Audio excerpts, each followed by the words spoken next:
नमस्कार। प्रसन्न रहना कोई रॉकेट साइंस नहीं है। आज मैं आपको खुश और पॉजिटिव रहने का जो तरीका बताऊँगा, वो शब्दों की उड़ान नहीं होगा, वास्तविक, व्यावहारिक और वैज्ञानिक होगा।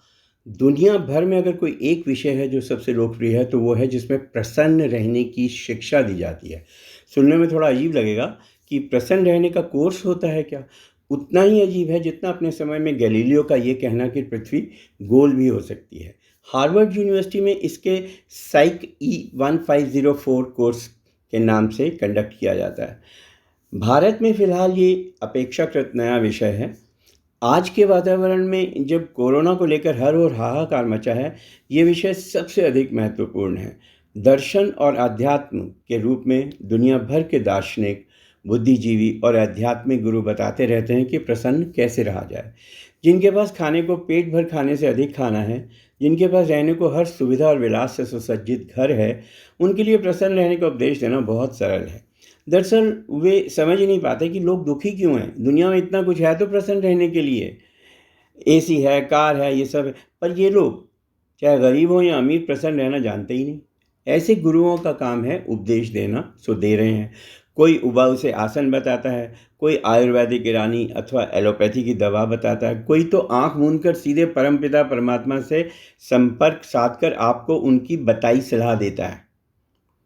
जैसे वो उनके दरबार से अभी-अभी लौटा हो। हर कोई सकारात्मक सोच रखने को कहता है, पर ये नहीं बताता कि जिसे नौकरी के लाले पड़े हों, वो अपनी सोच सकारात्मक कैसे रखे? या जिनके जीवन में पत्नी, बच्चों या वृद्ध माता-पिता को लगे रोगों को लेकर तनाव हो, वो कैसे इन सब से कोप अप करें? जो समस्याएँ प्रैक्टिकल स्थूल रूप से आपके सम्मुख मुँह आए खड़ी हों, वे महज शब्दों की जादूगरी से नहीं सुलझती। उनसे कैसे निपटें, ये आज मैं आपको वैज्ञानिक रूप से बताना चाहता हूँ। मुझे याद है, एक समय मैं गहरे तनाव में था और आत्महत्या की एक असफल कोशिश कर चुका था। डॉक्टर ने मुझे एंटी डिप्रेशन की गोलियाँ दी। उन गोलियों को लेकर कुछ नहीं हुआ, तबीयत रत्ती भर भी नहीं सुधरी, बस नींद आई रहती थी। मैं देश-विदेश भ्रमण करके उनके ऐतिहासिक स्मारकों पर लिखा करता था। मुझ जैसे जीवन और ऊर्जा से भरपूर व्यक्ति को उन गोलियों ने बिस्तर से बांध कर रख दिया था। शराब मैं पीता नहीं, सो वैसे दोस्त भी नहीं थे मेरे जो शाम को महफ़िल सजाते।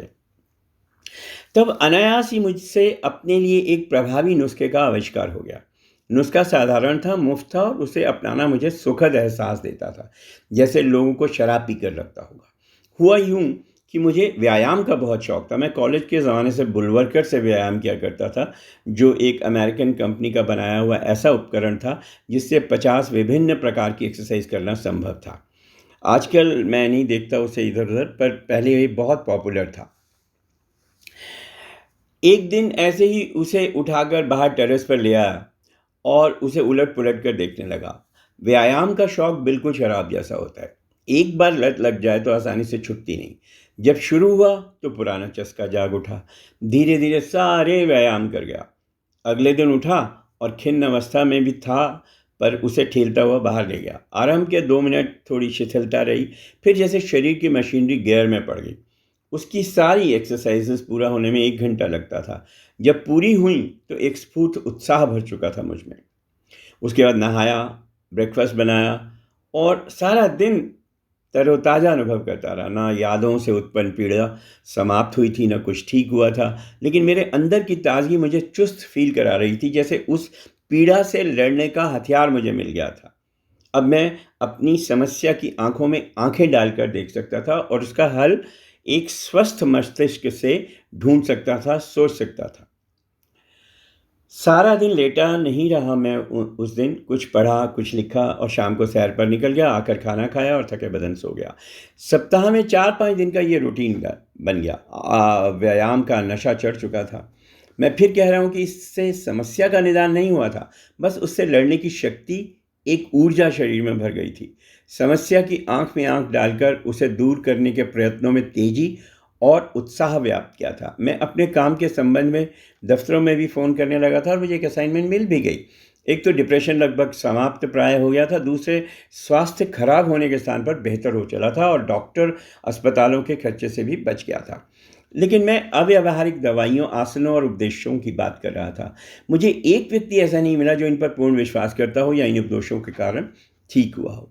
ये उपदेश केवल उपदेश हैं। वास्तविकता ये है कि प्रसन्न रहना एक विशुद्ध वैज्ञानिक विषय है, और ये मैं अपने निजी अनुभव के आधार पर कह रहा हूँ। जैसे आपने साइकिल, स्कूटर, कार अथवा लिखना पढ़ना सीखा था, वैसे ही प्रसन्न रहना भी सीखा जा सकता है।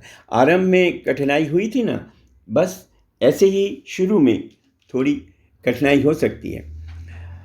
फिर बार बार अभ्यास किया था तब, और साइकिल चलाना, स्कूटर चलाना, ये सब सीख लिया था। इसी तरह हम आत्मसम्मान, संवेदना, मित्रता, प्रेम, उपलब्धियां, रचनात्मकता, आध्यात्म और हास्य, ये सब क्लासेस के माध्यम से सीखते हैं। मैं आपको विश्वास दिला सकता हूं कि प्रसन्नता एक विषय के रूप में सीखा जा सकता है। बस तय ये करना है आपको कि आप इस प्रोजेक्ट में कितनी लगन और समय इन्वेस्ट करेंगे। उपयुक्त इन्वेस्टमेंट हो तो सामान्यतः 3 से 6 महीने में रिटर्न मिल सकती है, लेकिन इसमें सफलता प्राप्त हो गई तो सारी आयु उसकी रिटर्न्स आपको घर बैठे मिलती रहेंगी। प्रसन्नता के लिए फिर आपको किसी के सहारे की आवश्यकता नहीं पड़ेगी। आप अकेले हों या लोगों में, आपकी प्रसन्नता आपकी मोहताज रहेगी। मैंने ऊपर जो अपना उदाहरण दिया है, ज़रूरी नहीं कि वो सब पर लागू हो। हर एक व्यक्ति की समस्या अलग होती है, उसकी सोच, उसकी प्रतिक्रिया भिन्न होती है। इसीलिए हर व्यक्ति अपने आप में एक अलग स्टडी है। उसकी समस्या का निदान उसकी शारीरिक, भावनात्मक, बौद्धिक, आध्यात्मिक और सकारात्मक सोच से होगा। इस बात पर निर्भर करेगा कि उसकी इस प्रक्रिया में हिस्सेदारी कितनी है। ऑनलाइन लेक्चर भी इन्हीं प्रश्नों से जूझते हैं। क्या हो अगर कोई ऐसी आदतें अथवा जीवन शैली हो जो आपके समय के 70% भाग को उस मनस्थिति में रख सकें जहां आप अपने को ये सोचते हुए सुने कि मैं वास्तव में खुश हूं और मेरी ज़िंदगी कितनी अच्छी है। क्या हो अगर आप उन आदतों को शिक्षा का रूप दें और उस शिक्षा को आदत बना लें। वैसे ही जैसे बचपन में जब आपने गुना, जोड़, भाग वगैरह सीखे थे या बैडमिंटन सीखा था तो उसे अपनी आदत बनाया था, तभी सीख पाए थे। और क्या हो अगर आप खुशी के एहसास को एक अस्पष्ट, धुंधली भावना जैसा अनुभव न कर उसे एक ऐसे साफ सुथरे भाव के साथ परिभाषित करें जैसे आप अपनी डिग्री को लेकर अनुभव करते हैं, जो आपके जीवन को बेहतर करने में आपकी सहायता करेगी। जैसे नई भाषा, तकनीक अथवा चेस या कोई और खेल सीखने के लिए धैर्य, प्रयत्न और बुद्धि की तत्परता आवश्यक है, वैसे ही खुश रहने की तकनीक को सीखने के लिए भी है। पर यह पक्का है कि खुश रहना सीखना मुश्किल नहीं।